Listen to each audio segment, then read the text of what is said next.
Peace be with you. Assalamu alaikum. Today we present the sixth episode. It is a very important topic. The topic is why is there today a new age of violence, extremism, and terrorism on the part of those who claim to be guided by perception of their religion or culture. So the topic is very important because has a lot of implication and create a lot of fear on the part of leader, all levels, even here in the Philippines. Now, Professor Yusuf Morales, Dr. Morales, who have been also in the past a commissioner, one of the commissioners for Muslim Filipinos in the Philippines, and with many other responsibilities, and also in teaching engagement, will be the first to present in the topic that he identified like a specific idea in the context of this bigger topic. He said, I want to focus on identity-based conflict on the victimhood personality. So he tried to say that there is a form of feeling victim for cultural or religious background. He will elaborate, and that is important. Meanwhile, the second presenter is another good friend, Fatima Alian. Is from Zamboanga. It's a committed Muslim. She is also committed as one lady involved in different groups, and one of the group that she is leading is Women in Justice in Bangsamoro. So justice for women in the Bangsamoro means among the Muslim Filipinos in this contest.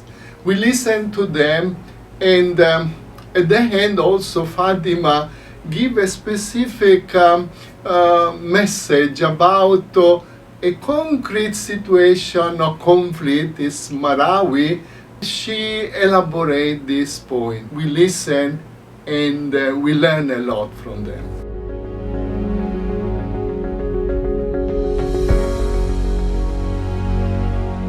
Our module for today is actually identity-based conflict and the victimhood personality. In other words, the context of this module is to understand why violence and extremism happens.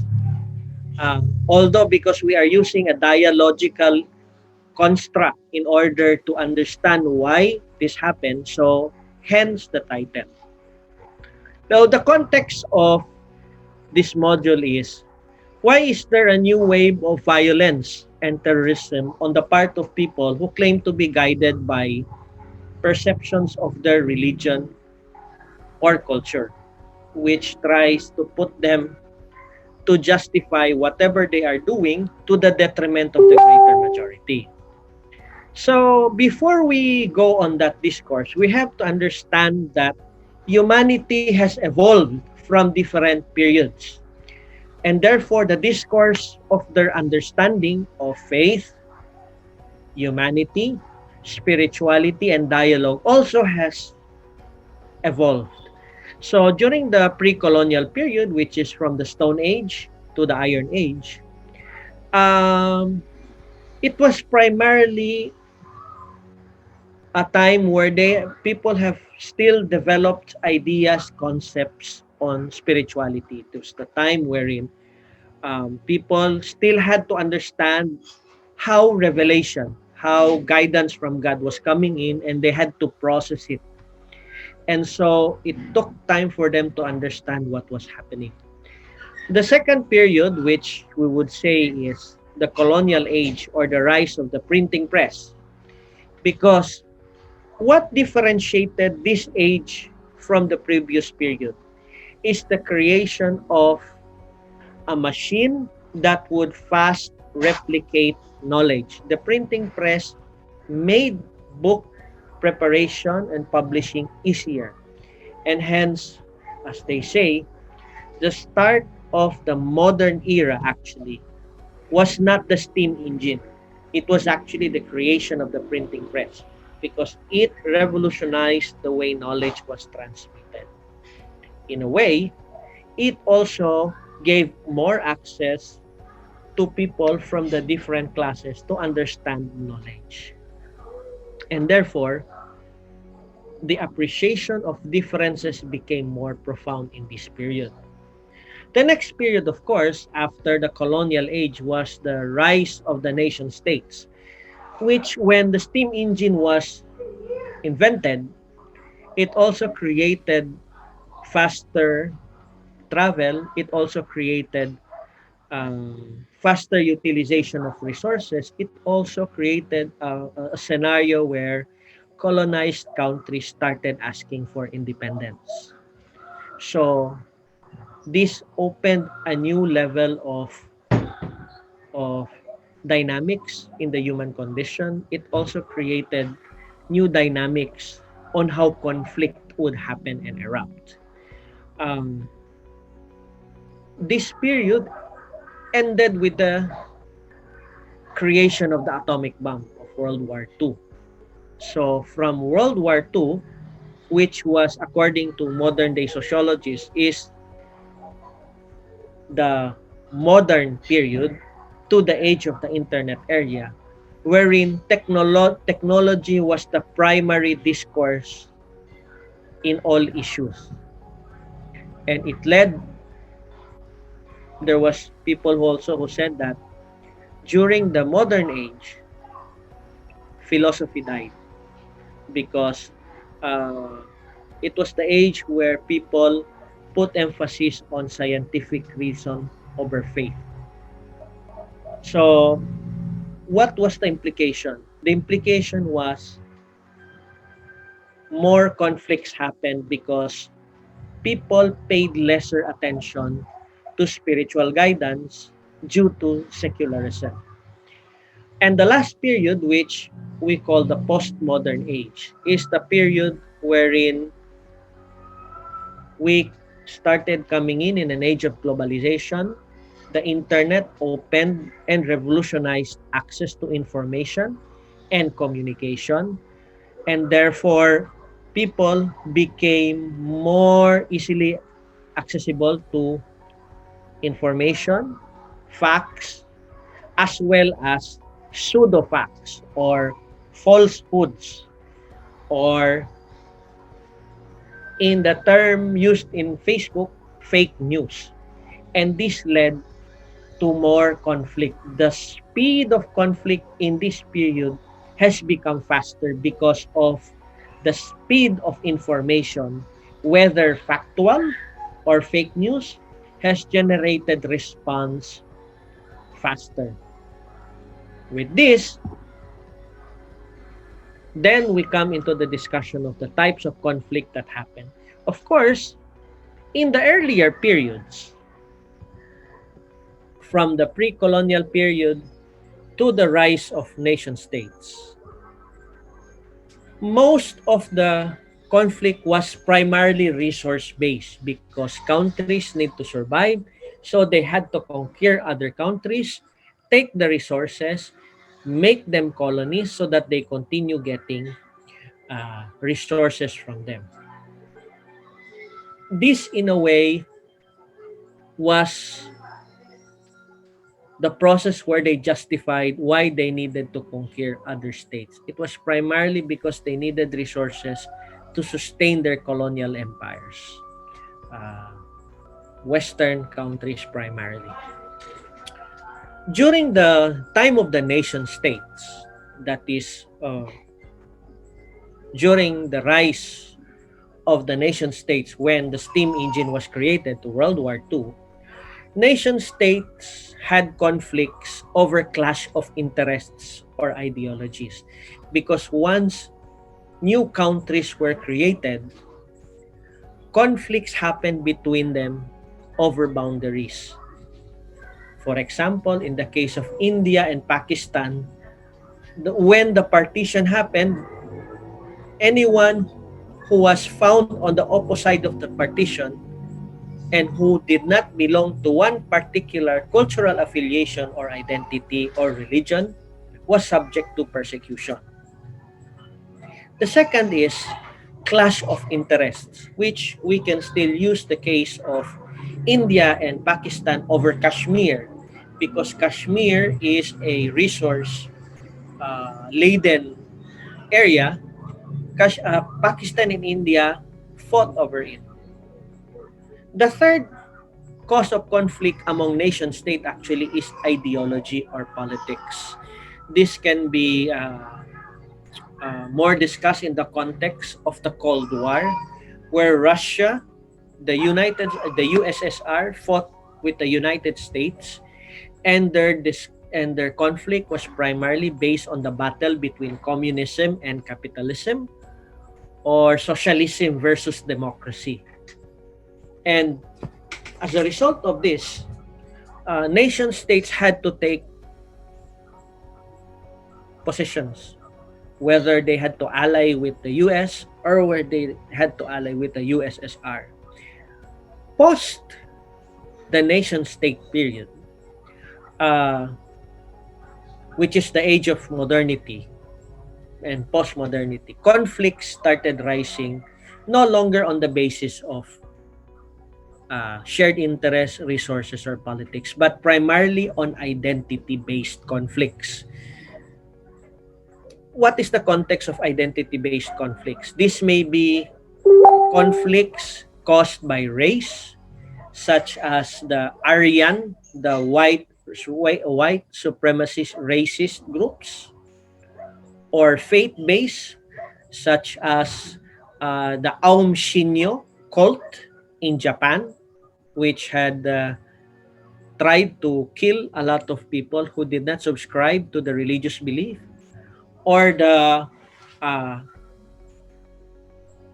Southern Baptist fundamentalist movements in the United States, where uh, several Christian fundamentalists engage in acts of violence against the United States, or culture-based instances where Hindu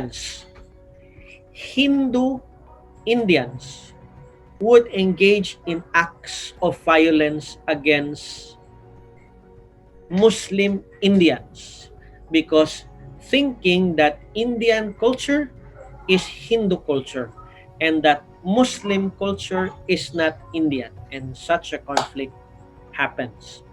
Or in the case of Myanmar, wherein ethnic Burmese Buddhist communities attack ethnic Muslim Rohingya, which Rohingya is a tribe in Burma who are Muslims, are being targets of an attack by the Burmese Buddhists, the dominant majority. So if we look at the level of conflicts that is happening now, since the collapse of the Cold War of Russia, it is primarily identity-based, meaning how they perceive themselves, whether this is race, whether this is religion, or whether this is culture. This is a new type of extremism, identity-based extremism, where they think that they are the only ones who are right, morally right, and those who do not belong to their orientation, to their race, to their culture, or their religion are considered outsiders.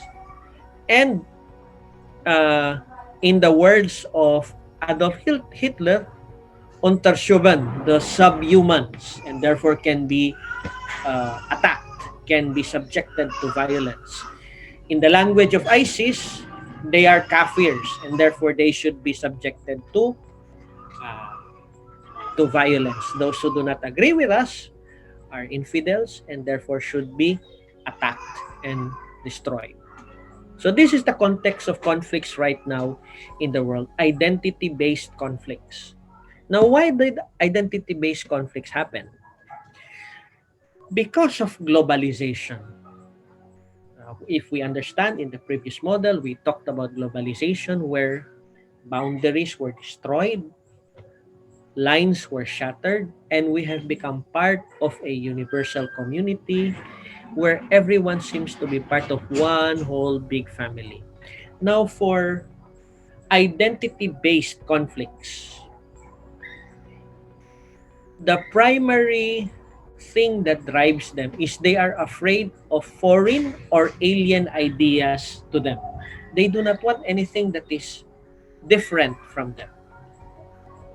And because of these foreign or alien ideas, they believe that this is a threat to their identity, to their communities. Now, how do we contextualize this? In the context of what happened in Marawi, the reason why the Maute was fighting was that the different groups, the Daula Islamia now rose up was because they said that the establishment of secular schools was a path to Christianization. It was Christianizing and corrupting the youth of Lanao.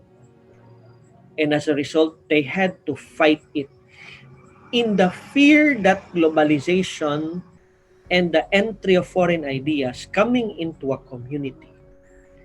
So certain groups, individuals, and institutions who claim to have moral or religious identity would mobilize the people. They would say, hey, something is happening. We will lose our identity. We will lose our faith because of this. We are being Christianized. We are being Kafirized. We have to rise up and fight. This is where conflict happens because of their fear of losing their unique identity in the coming in of globalization, in the coming in of secularization. This is where violence happened. This is what happened in Marawi because of their fear that they're being gradually co-opted spiritually, religiously, intellectually by the alleged outsiders who are the Christians, who are the non-Maranaos. That is why they responded violently through what is known as the Marawi Siege.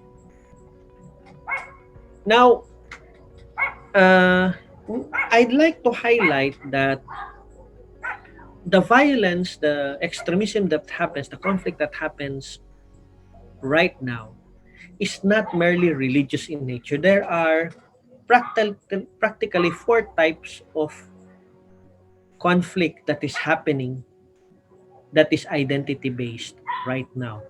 The first is dissent oriented violence and terrorism. Well, this is normally those who fight the government. They don't like what's happening with the government, and so they fight.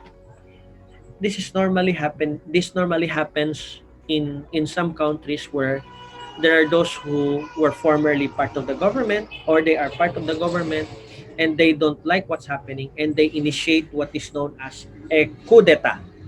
So violence happens and they assert their identity that we are the guardians of this country and therefore we fight for the people. So that's one identity based construct where they they express their dissent against the government and they fight, so they assert and create acts of violence. The second is those who use a political ideology to assert and fight the government. Well, of course, in the Philippines, this can be those who belong to the CPP, Communist Party of the Philippines, who uses the Maoist, the Marxist-Leninist Maoist ideology.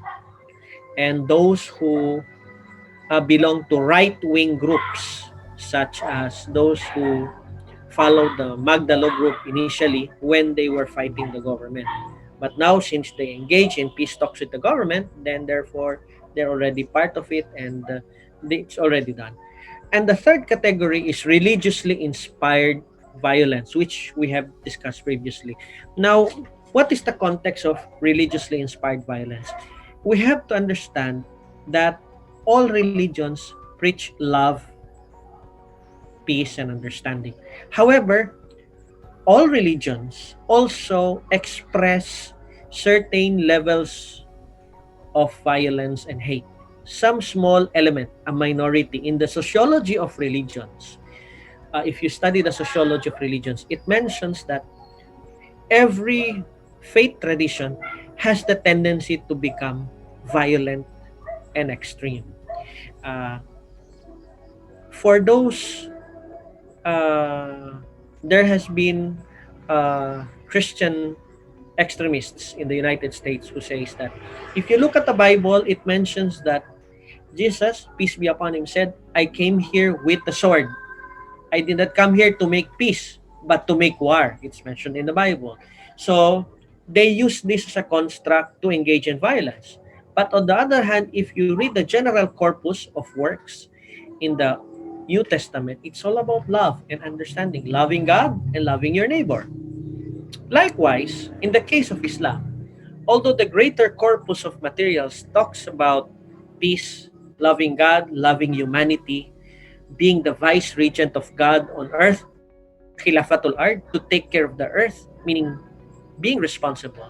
However, a small faction of people who interpret the Quran differently uses this alternative interpretation to say that violence is possible and can be legitimately used against those who oppose us.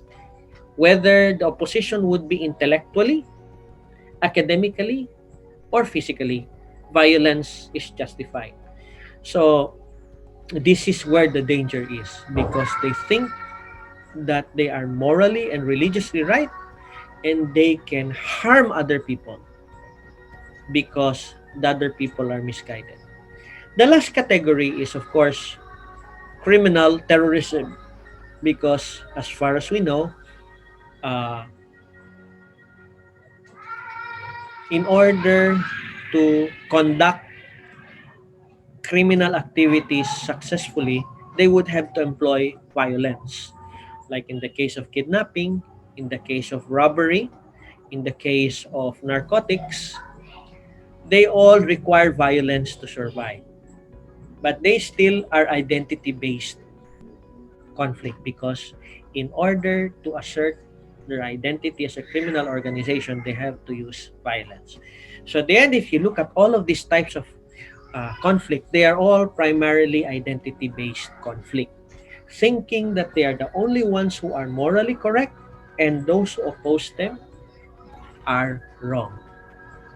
Now, what normally the reason why people tend to go towards that level is because they are already triggered to have social anger and thus they become radicalized. And when one becomes radicalized, one becomes open because radicalization is the process wherein one welcomes the idea that one can use violence against others. One can justify the use of violence against others to achieve personal goals.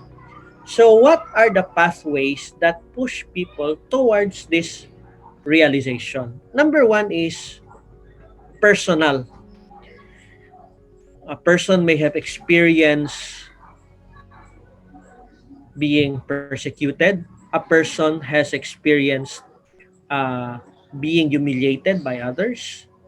A person may belong to a low social class, belonging to the class D, E, uh, so meaning they are financially dispossessed.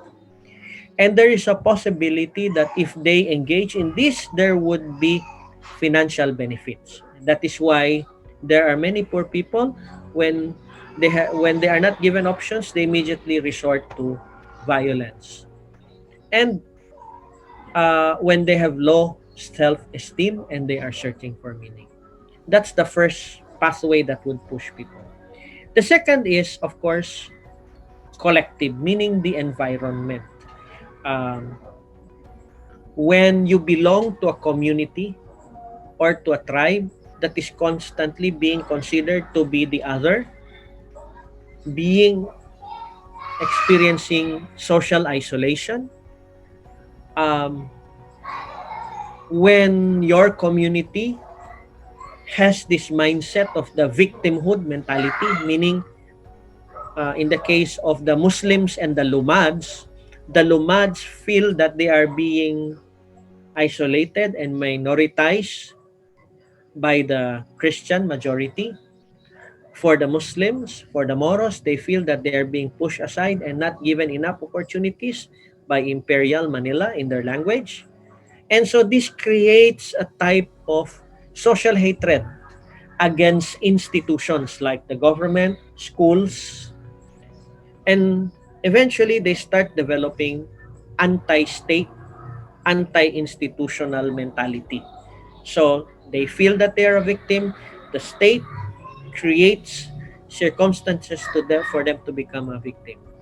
Plus, when someone gives them a narrative, a worldview, a story that justifies why they are being oppressed, then this gives them an identity to affiliate. The reason why you are being ostracized is because you are not Christian, or you are Lumad, or you are Muslim. So the identity affiliated with that as being oppressed, plus the story that comes in, the narrative, gives them a certain type of perspective, a worldview, that indeed the secular world, the democratic world, is not open to our existence. And therefore, we have to assert it. And therefore, the realization is we can use violence so that we achieve, because the world will never give it to us, because the government will not give it to us, because these Christians will never give it to us, or the lowlanders, ang mga tagapatag ay hindi to kailanman ibibigay sa atin, kailangan natin tong agawin sa kanila. Now, in essence, people are drawn towards social hate and anger. It is because they are only pushed to one side of the story. They do not see other narratives. They do not have spaces to have conversations. They are limited in where they can listen. No one is providing them an alternative sounding board. Nakakulong sila. They're jam-packed in an area where the same similar parallel stories are being re-echoed. So what happens is, because they constantly hear the stories of hate, oppression against their people, against themselves, against that particular identity that they carry, rage happens. So it's like rage against the system. As a result, it would trigger him that, of course, if this is the case in this society, then there is no other way. We have to break our chains and fight the system. So we create a new system. In a way, what am I trying to say? Because of a person's radicalization, of his anger, his mind is open that in order to create change, he has to use violence. And that violence is justified because he has been oppressed as a person. His community, his identity has been oppressed. So in a way, uh, in the context of the Philippines, this is normally present among those who practice extremist Islamic identities, or those who belong to minoritized Lumad communities who are pushed towards the sidelines, and therefore are are forced to join revolutionary movements. What then should be the alternative if there is no space for them? In order to create a counterculture, towards this scenario where they are being locked, they are being cramped up, they are being locked in an area where only social hate and anger is being generated. We have to create an environment conducive for dialogue, discourse, and discernment. Why do I use the term dialogue, discourse, and discernment? For people to be able to realize, to discern, there must be meaningful conversations through dialogue between two, three, or four people having different ideas, so that that person who has feelings of isolation, feelings of social anger, feeling of rage against the system would see that there are alternative options by making dialogue with other people. With this, a discourse happen. An exchange of ideas creates a discourse, creates a challenge where a thesis that he has brought in his mind would be contrasted by an antithesis, a counter idea. So since ideas challenge each other, the resulting synthesis of ideas would convince the person that the better ideas win. You cannot kill an ideology. You cannot kill uh, a teaching that promotes violence. You can only replace it with a better idea. A better idea is created by discourse, which pushes for a person to have discernment, to have this realization that there is a better way. How do we create this environment that is conducive for dialogue, discourse, and discernment? The first thing we need to do always is we should create safe spaces for conversations to happen. I believe in the experience of Silsila when it opened its first dialogue space in if I'm not mistaken, it's in Hasmin Tower, where everyone was welcome. It was a neutral space where people would come in and there was no judgment done. They were just allowed to come in so that they would feel comfortable. It was an area where people from different factions, different faiths would come in and sit. Everyone felt welcome there. Of course, when there is already an identified neutral ground for people to come in and have conversations, we should train people who would facilitate the process of dialogue and conversation. When we say facilitate, train them, create the proper skills, we must also select people with the heart for dialogue, because not everybody is born with the heart to talk with people. Everyone has something, but it has to be developed. The heart for listening to others must be cultivated, and this can be cultivated by training them, engaging with them, and allowing them to develop it. And therefore, the second important thing is to build the skills and the heart of people who are engaged in the process of dialogue. There is a space and there are people willing to facilitate the process of dialogue. When Silsila was created, it led to a lot of soul searching for those who came and joined Silsila in that safe space. And that is why the different courses were developed, so that there would be people who would be ready to facilitate the process of dialogue and who would have the heart of dialogue. And that is why Silsila has a credo of the pathways to dialogue. It would be discussed eventually in one of the other succeeding modules. The last important uh, step is there has to be actual initiatives where dialogue, discourse, and discernment would happen. So when Silsila finished, training these people to engage in dialogue, then the people were sent out. So like in the Bible, go out, preach, and multiply. So the students of Silsila went out and started with the spaces that were allowed to them. They started creating activities engaging in dialogue. And when Silsila started, from Hasmin towards the oasis of dialogue,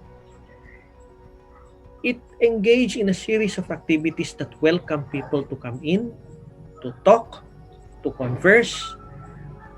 And these conversations did not start overnight. It was a whole long process. And one must remember that although we have safe spaces like this, the best places to go to engage in dialogue is to go to the people. That is where the initiatives would happen. So, in a way, when all of these three elements are present, then we are ready to go out and engage in the activities of dialogue, because this is the only way wherein we could counter the feelings, the belief of some individuals and groups that they are the only ones who are correct and they're the only ones who can change the world through violence. While they try to do that, for us, we try to change the world through one dialogue, one conversation at a time, so that in the long run, as all of these conversations come in, we change and transform the heart of people from doing violence towards doing meaningful conversations and friendships. Now,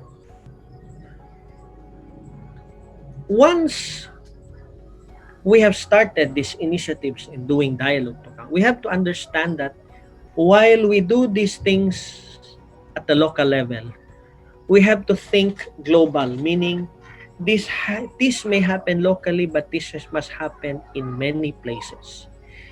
To ensure that a civilization of dialogue exists, it should not be done only at the personal level. It must be collective. Everyone must actively do it. So in a way, we have to convince others to do this in their different places.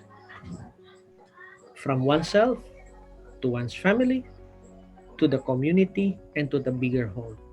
Which means that there would be meaningful personal conversations at each level, from the person to the family to the community to the bigger whole, so that it would transform people who have feelings of anger and hate to be more welcoming to other ideas and to other possibilities, that one can change the world by changing one person at a time. And it starts from oneself. Before I end this, I'd like to share again a few words from Shams Tabrizi that I'd like you to hear. It is pointless to know where the way leads. Think only of your first step, and the rest will come. It is not easy to change people's perceptions, most especially if they think that violence is the only way to change the world, by destroying the system that guides the world. Let us focus first by changing their perception of others, by influencing them, by becoming their friend, by meaningfully walking the path of dialogue together with them along the way. And the change will happen after the third, fourth, fifth steps. What's important is we start the first step. With that, thank you very much. Chok Tashakur Ederim, maraming salamat. Magandang araw, magandang gabi. Maraming salamat. Wassalamualaikum warahmatullahi wabarakatuh. Thank you very much.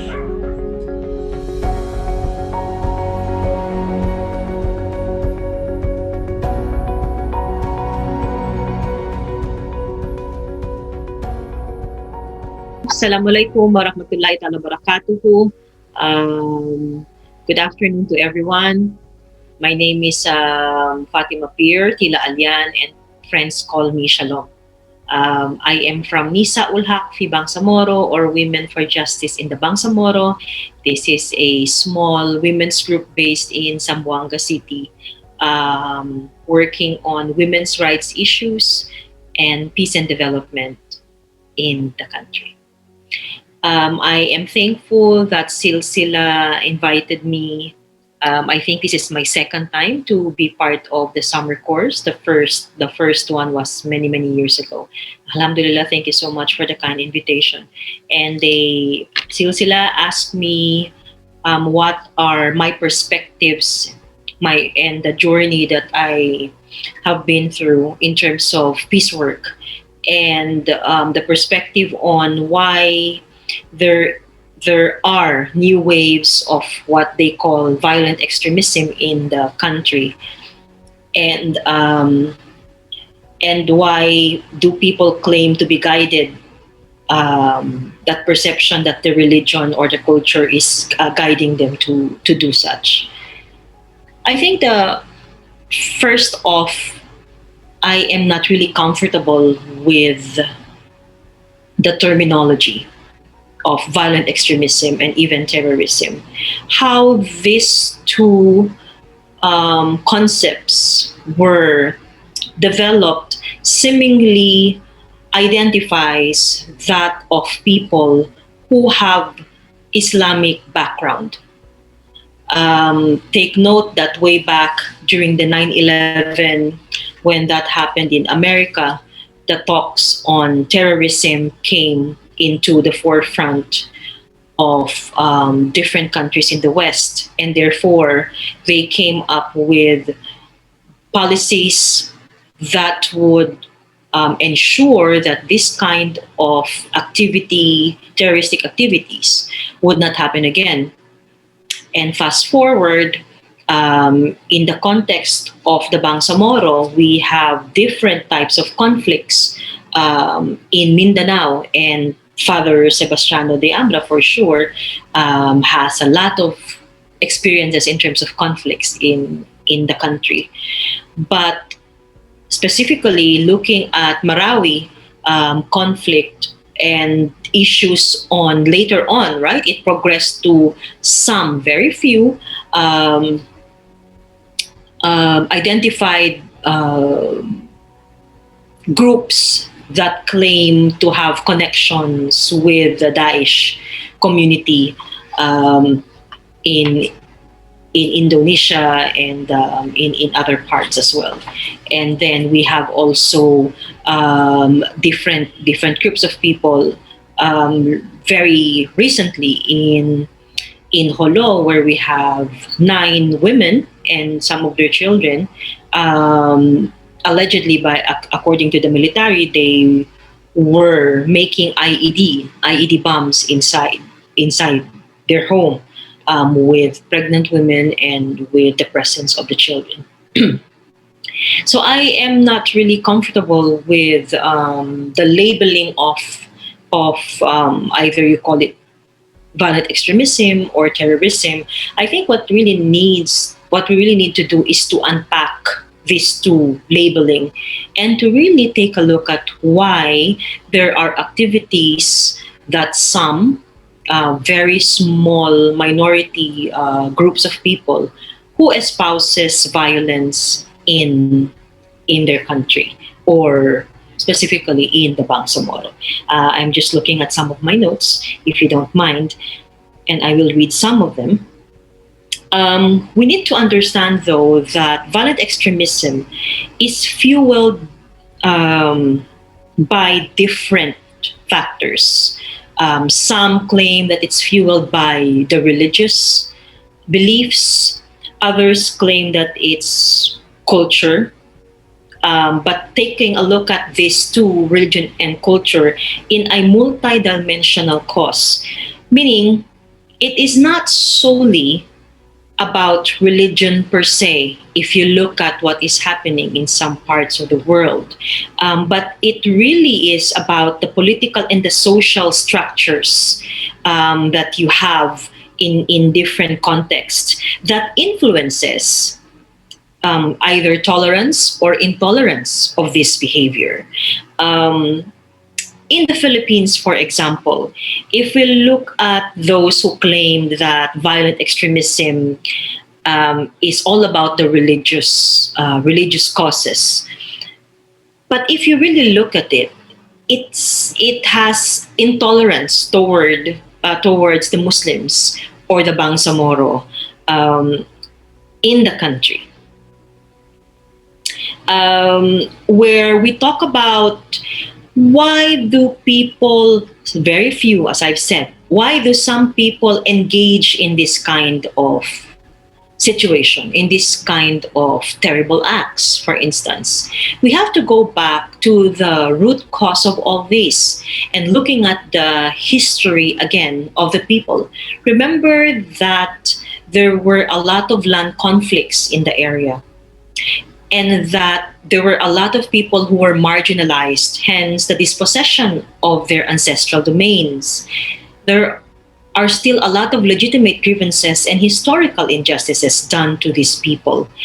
And therefore, one of the ways for others to seek revenge or avenge the deaths or the deaths of their loved ones or the loss of property was to engage in lawless acts, to go to be able to belong to a group of people who espouses the kind of disgust or hatred towards the other, and that becomes also problematic if we do not understand the context of why such acts happened in that certain place.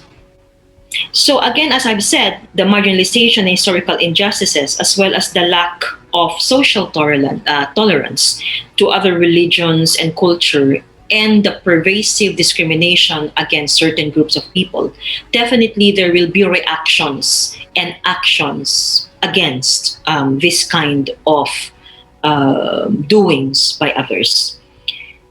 Now, we also have to take a look at, again, not only, well, one of the ways also is to take a look at what's happening in the West, right? Now we know that there is that Asian hatred by people in the West.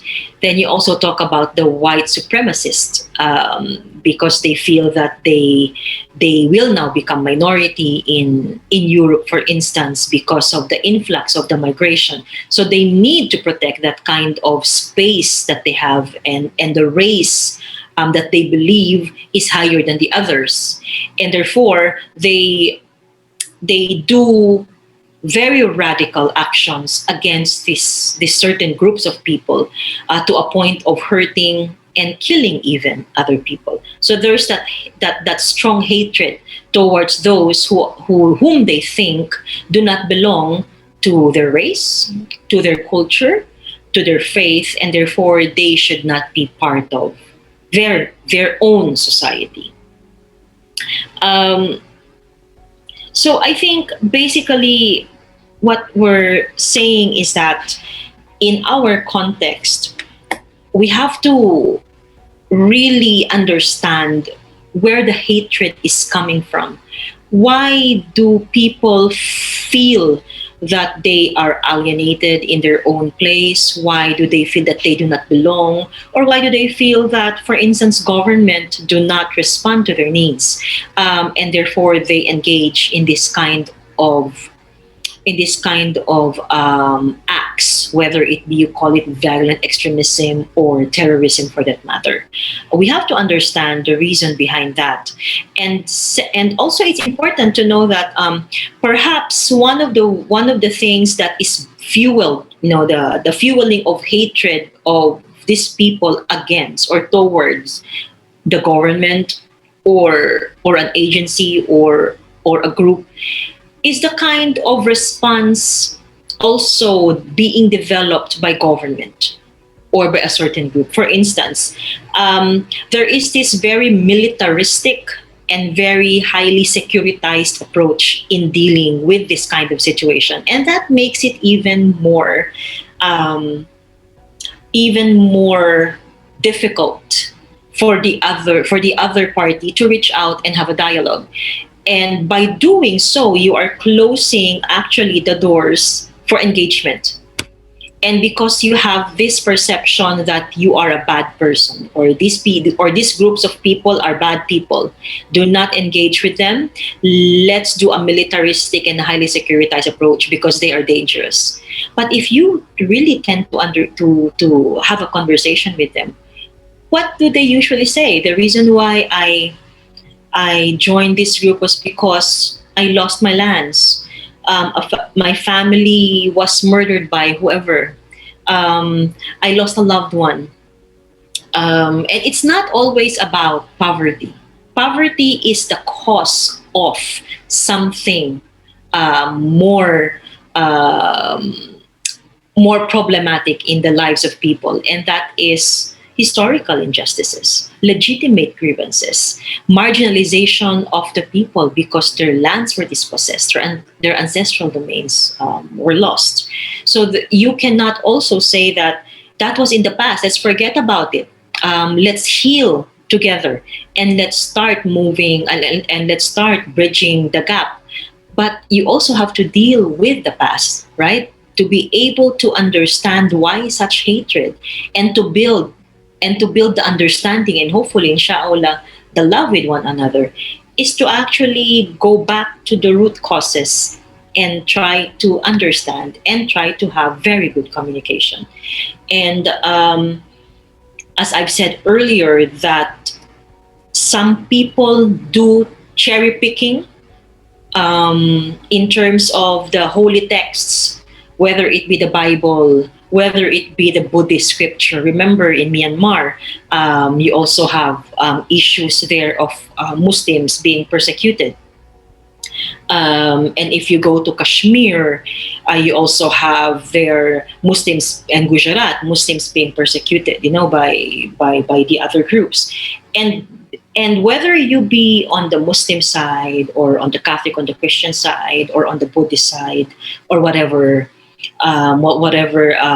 religious faith organization you're into, it is very easy for others to cherry pick, the holy texts and say and claim that, you see, God said for us to do this. God said for us to fight. God said for us to engage in a fight with certain groups of people, and without even trying to understand, again, in looking at the context, why did God say so? So you also again have to go back to the history. What's the background of that holy text that says why do you have to engage in this kind of manner? So similarly for us, human beings, we have to really understand the history. What are the reasons behind all this? Why is there hatred? Why do they feel so much anger towards a certain group of people? And then you will find out that basically you have a better way of engaging with other people in building the trust and the love for others and towards peace work. So that's my humble view of the topic, Father. Many interesting point, Fatima. I have few points to ask. Maybe this can be clarified, and after maybe I will ask the second question about. I think you are a person involved in many form of social issue and helping people, and maybe the question is about the Marawi siege. It's a very specific situation of violence. So the first question is, it is true what you say. Now, I try to put this in the context of, yes, everything is true. But the problem that is emerging now, and of course, the violent extremism and terrorism, sometimes we use terms that people use to go to a certain concept. Of course, that is some formula that people say. So, in other words, just to understand this situation of uneasiness, no violence that we give but the term is okay, can be any term. But you mentioned about, yes, 9/11, terrorism, but the point that probably I want to ask from maybe on the part of you, of course, people know that I'm also a priest, a Catholic, but also I'm one scholar of study Islam, no? And Islamic, my point is, there are different points, no? Just so you can clarify, religious leaders supposed to say that this is not Islamic, the terrorism, but these people who do this quote the Quran, say that is there in that part of the Quran. Of course, you mentioned that it is historical, no? In the Quran, it was some situation, it was allowed. But others say the concept of jihad. We know when MNLF started, the great attraction was jihad. Jihad, and if we put in the contest jihad against the oppressor, maybe, but jihad in their perception is that can be done to the kafir, to the infidel. So, there is they will put a very Islamic color. We are talking about Mindanao, of course, we can talk about Myanmar, and we say, why this? Probably they talk about other things. So how I can answer to those who have this question, and they say, yes, but why this? Saying this, Christianity in the history, even now, doing a lot of violence. You see stunting of some Christian government. We can mention many things, but they do not say we do in the name of Christianity. We say for democracy, for defending our country, but they put apart the Christian faith. If not, they cannot sustain the war. Now, this group sustained the war quoting the Quran. That is the really great problem that people find. How you answer to this? As I've said earlier, that there are some people who cherry picked holy text and uses that or use it to their advantage in whatever propaganda that they want to promote. It's a propaganda. But let's go to jihad first, right? Let's go to jihad first. We all know the concept of jihad, right? And if you link that with the Moro National Liberation Front, and you would take a look at the history of the movement, they did not start wars. They did not first start with a war. It was not war after war after war. They started to be organized. And the main objective, the reason why they were organized, was because they have seen oppression, right? And to me, if I look at that, the greatest jihad was not to go and fight oppression, was for the Bangsamoros, like the likes of Chairman Nur Miswari, to volunteer for the cause. And that was the highest form of jihad, is you recognize and you understand that there are social issues there, and therefore you need to go and volunteer yourselves, and then you build your own organization. Now, the difference between those MNLFs and MLFs, in the 60s, in the 70s, as to what we have now, the different types of groups that we have now, to me, is that in the groups of the 60s and the 70s, it was very clear what they were fighting for: Mm. historical injustices, land Mm. dispossession, human rights violations, etc., etc., and impunity. Mm. What we have now, in what we have at the present, um, is basically the ills of the past, Mm. meaning there is still a connection between the loss of lives, the loss of properties, not being democratic. There is high discrimination and biases against these certain groups of people in Mindanao. If you look at the Philippine context, you're dealing with two things: the Bangsamoros, and you have the NPAs. Now, these two people, these two kinds these two groups are have been oppressed from time to time. And there are a lot of, and as I've said, the way that the government has been dealing with us is very highly securitized and highly militarized in approach, that instead of trying to understand why there are different groups espousing this kind of activities, or why is there hatred towards the government, is because, again, you go back, what was the history of these people? If you cannot answer the problems on land dispossession, on human rights violations, on impunity, these kind of groups will not die. There will be another form of groups that will come in, and unfortunately, we see very younger version, young in age, as young as 15 years old, as young as 16 years old. So again, what I'm saying is, if you do not deal with impunity, if you do not deal Mm. with human rights violations, if you do not understand the history, nothing will happen. You can come up with all the approaches that you want. You can give them projects.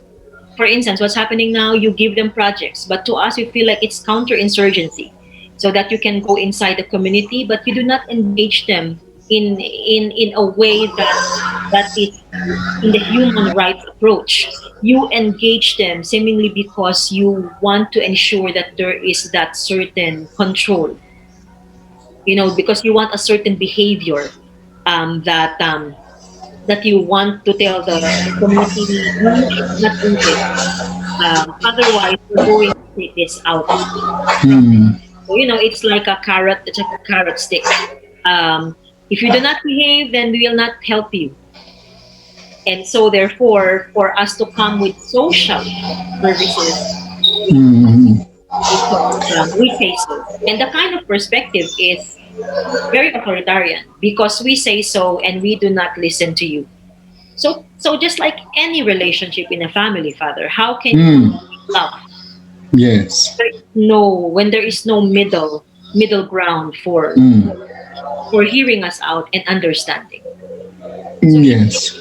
it's really difficult. Okay, I think it's a very, very important point. No, you mentioned a certain point about MPA. No, that the result in a form of revolution, and my left in another form of revolution. So we can say, in the case of MPA, they embrace an ideology that is communist ideology, to give strength to the member and to fight.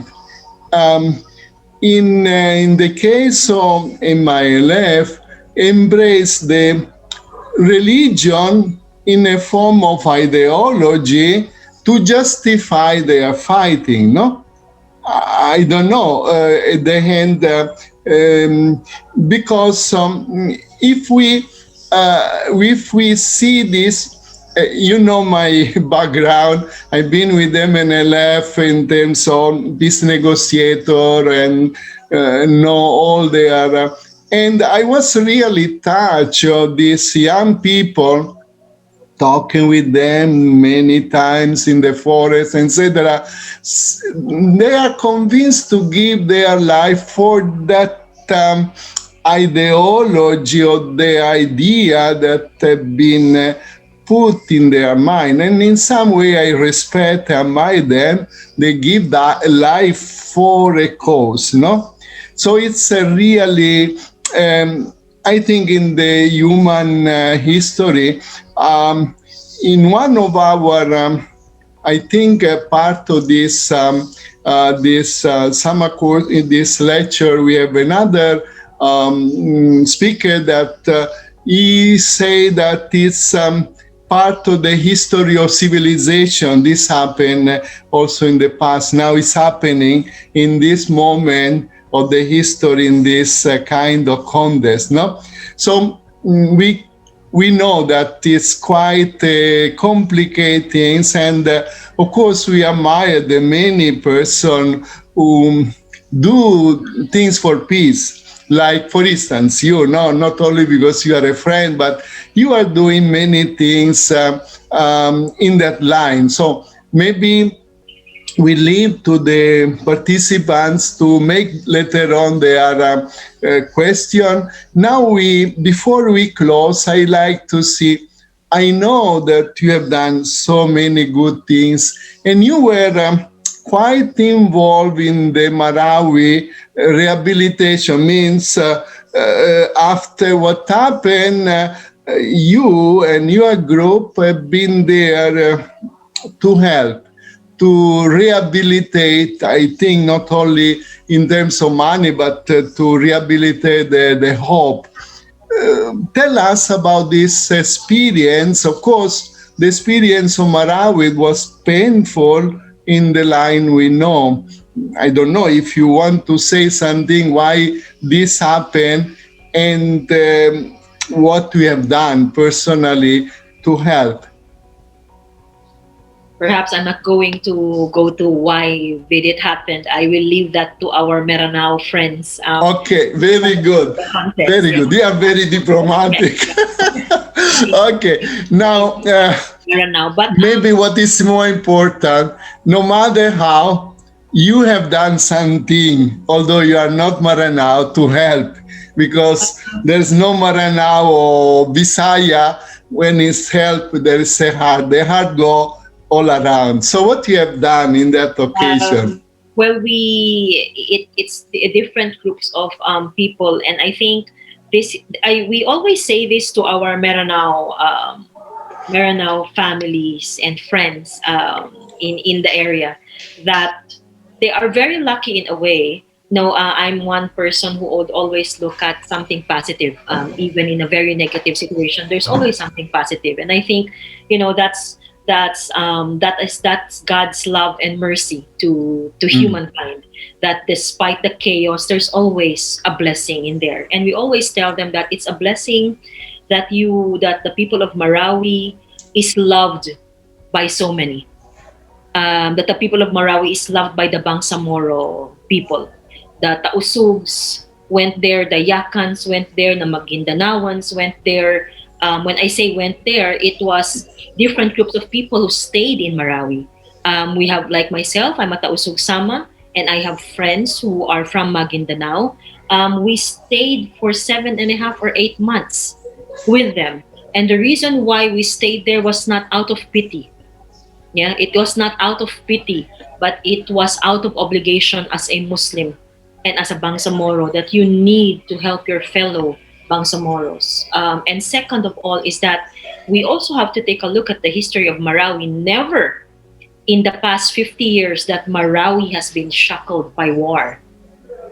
So it was the very first time, and a lot of the Maranaos do not know what to do.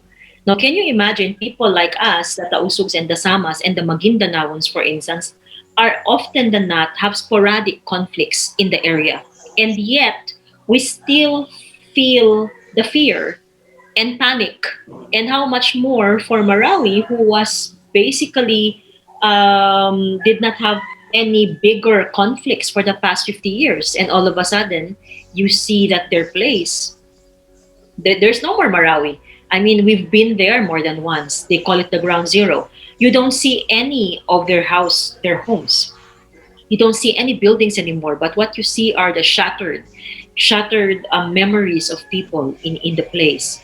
So we tried to reach out, and the usual, we gave the food packs to the people, and it was also Ramadan, so we made sure that they have iftar every day, and then later on we tried to take a look at the very importance of dealing with the issue, the hurt, the psychological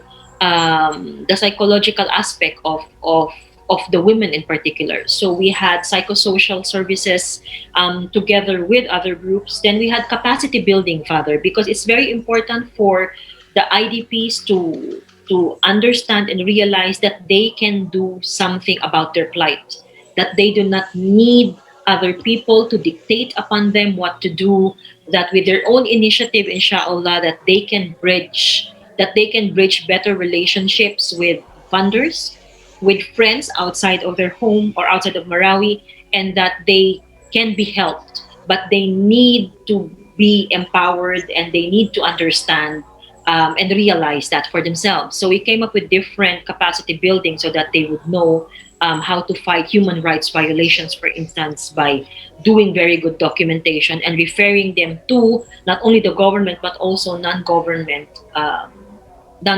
organizations.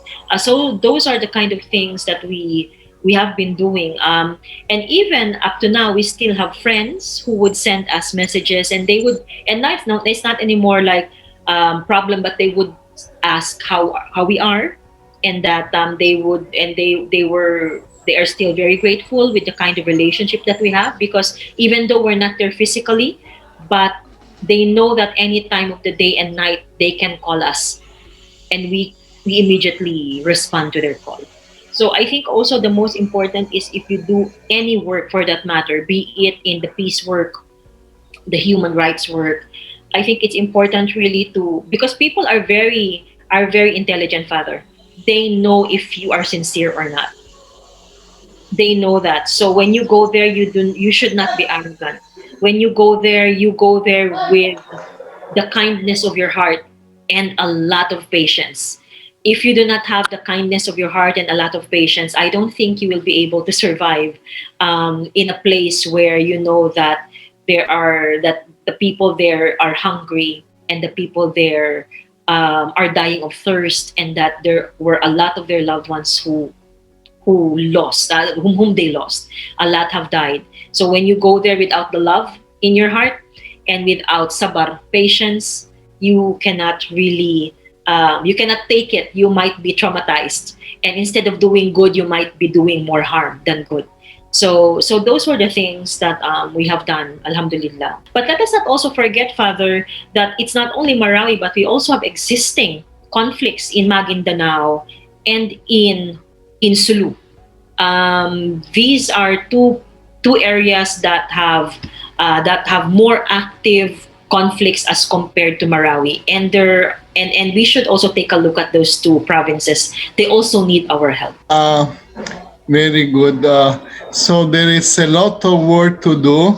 I'm sure your words inspire people to be with the open heart and to be hoping for the better future, in spite of the fact that we know the reality is very difficult. Of course, now become more difficult because of COVID and all this reality. So we pray a lot. So thank you very much, and we close here. Thank you. Alhamdulillah. Thank you so much, Father. As usually, we are at the end of this episode, and our participants of the summer course will elaborate with different form of question and answer, and I believe this could be useful for many other groups. You know that every time we have a new episode, we put in the page of Silsila Dialogue Movement, Facebook, and many other media, so you can avail of this. And hopefully these are entry point reflection to help us to understand more the situation in Mindanao, in other parts of the world.